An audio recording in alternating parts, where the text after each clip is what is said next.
Recently, How the World Works added a playlist entitled My Annihilation of Thunderfoot. The cute irony being that the last video in the series, that's 1/4 of the entire videos, he had nothing to do with at all. Someone else made it. He has since retitled it, The Video That Thunderfoot Does Not Want You to See. Here's a word for you to get acquainted with How the World Works. Plagiarism. I have several issues with the video. There is, of course, the amusing irony that How the World Works plagiarized video about the invalidity of what he cites as my ad hominem attacks would be ad hominem attacks by his own definition. You're half a step away from calling him Four Eyes or telling him that your dad can beat up his dad.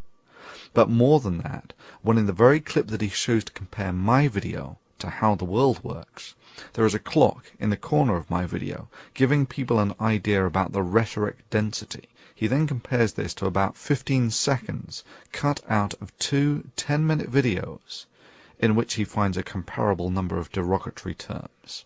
Many would see this form of cherry-picking as intentionally misleading, as it cuts out 99% of the video and context from which it's clear why I reach the level of disdain that I have for How the World Works. Allow me to make this clear. An ad hominem attack as a logical fallacy is when it is used as a substitute for an argument. Invariably the terms that I use are derived from or are a consequence of presented arguments. And yes, I make no secret of my disdain for someone who engages in actions as antisocial as selling disinformation and conspiracy theories, especially ones which may end up affecting the future of mankind, for cash. The second that North Korea got a missile and was threatening to launch it, we should have bombed the missile site. Period. I think branding this jerk as Captain Stares-a-Lot is both fitting and humorous under the circumstances.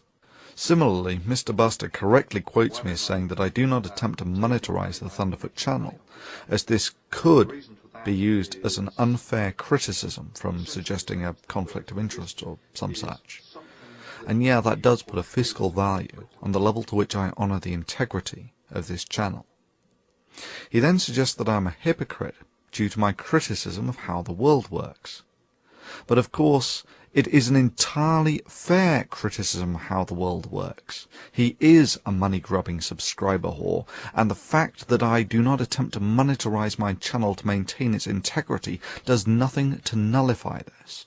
But let's be fair about this, and watch another 30-second video that How the World Works has since deleted, so that we can more fully make up our mind. Hi everyone, today is the new year, and I just want to thank everybody who subscribed to my new channel, How the World Works. Everyone knows that I was hoping to get around 200 subscribers by today. I got around 330. So everyone who subscribed, thanks a lot. And if you haven't subscribed, go over to How the World Works and subscribe right now. I'm going to be offering some promotional prizes for subscribers, and I'm going to be creating some new videos, so you're going to want to check them out. Go over there, subscribe to How the World Works. Hope you have a good new year. And yeah, his intentions and his motives are relevant. Intentionally making money through disinformation is significantly worse than merely making money through disinformation. You clearly disagree with some of the arguments that were made. Let's take, for instance, slavery. His relation of capitalism to slavery was not only a display of his gross misunderstanding of capitalist fundamental roots, but an abject attempt to pull on the heartstrings of his viewers, despite a completely irrational and non sequitur argument. With respect to slavery, I say that no, by historical observation, slavery can function perfectly happy within society if the society permits it, and it has done so for several thousand years. And yes, the American slave trade demonstrates explicitly that capitalism has no issues about slavery. To say that I misrepresented or misquoted anything here is simply a denial of reality and history. Similarly, claiming this is merely an appeal to emotion is just not true. Its effects are directly relevant today. A brief history of the United States. About 250 years ago, the country was founded with a Declaration of Independence, after which, for about 100 years, slavery and the slave trade were acceptable and profitable in the United States. And yes, profitability is the only metric of success in capitalism. And yes, there are exceptionally brutal elements to this. Look at the practice of slave breaking. For obvious reasons, slavery was financially more expedient for menial work than employing free men. About 150 years ago there was the Civil War, when it was decided that slavery was really not terribly ethical. And yeah, that's right, people fought a war primarily over this. Then 50 years ago there was the Civil Rights Movement, which finally got equal rights for blacks. And even today, the socio-economic scars of this history are graphically visible in the United States. And I speak with the experience of one who has seen more of it than most. You can still walk in many areas of America from a white neighborhood to a black neighborhood and watch the quality of housing drop and the number of people on the streets increase as their wealth decreases. It's visually conspicuous. The only way you can not see it is denial. Well, does anyone have any comments on the effectiveness of the healing of these socio-economic scars in a primarily capitalistic society over the past quarter of a millennium? It's a genuine question with a genuine follow-up. Is the status quo acceptable? And if not, do you have any proposals for the enhanced healing of these scars? Sure, you can say, well, they have equal rights now, but metaphorically, it's closer to breaking both of someone's legs and then saying, what are you complaining about? You are now allowed to compete on level terms with everyone else in the races. My sentiment is similar to that expressed by Colin Powell about the Iraq War. It's Pottery Barn rules. You break it, you own it. That is to say, you are responsible for it. Irrespective, to a degree, the argument of the balance between socialism and capitalism is largely superseded by a factor that is more dominant than either of these: knowledge. Knowledge and society are the future.